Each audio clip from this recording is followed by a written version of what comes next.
In 1962, a strange carcass with no eyes, recognizable head, or even bone structure washed ashore in Tasmania. This fueled all kinds of wild speculation about what this unusual organic matter could be. The ocean, after all, is full of mysteries, and legends of sea monsters have been with us since before humans set sail to new lands. This so-called Tasmanian carcass is also the first time that an unusual term was used to describe this kind of beaching.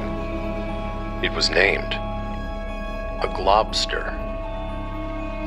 In today's video, we're exploring globsters, large organic masses which appear periodically on beaches and even more surprising locations. Don't forget to like, subscribe, and turn on alerts. And check the description for all of the different ways that you can support the channel. When I was very small, I lived in what can only be described as a medieval village.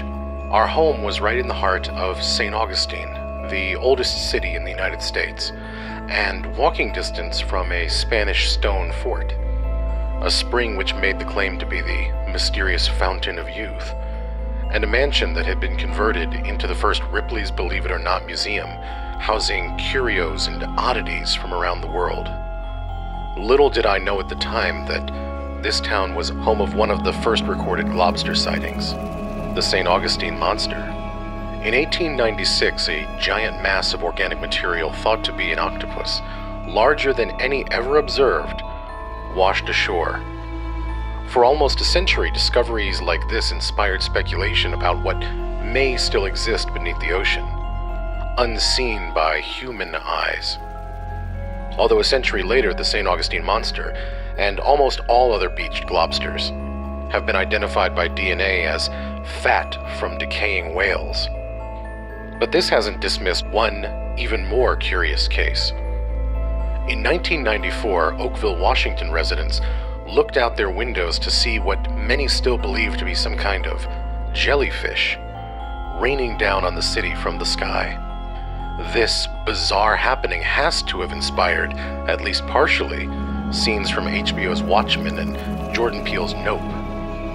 The citizens of Oakville reported 6 rain events over the span of a few weeks, with many who came into contact with the substance saying they fell very ill with flu-like symptoms including vertigo and nausea.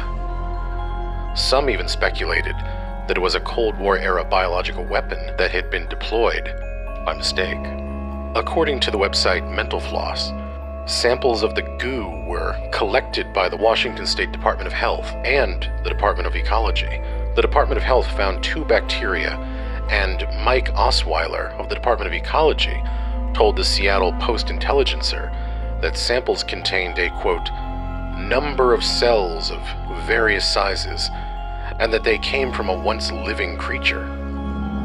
How cells from a living creature could rain down over a city is still unexplained, although some skeptical of the event believe it may have been human waste from a series of airplanes flying overhead.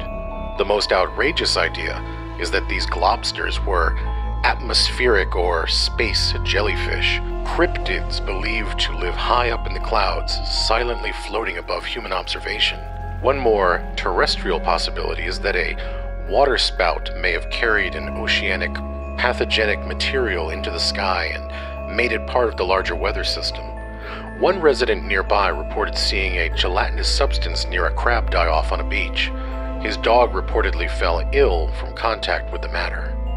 But what do you think? Are globsters easily explained, or are they something else entirely?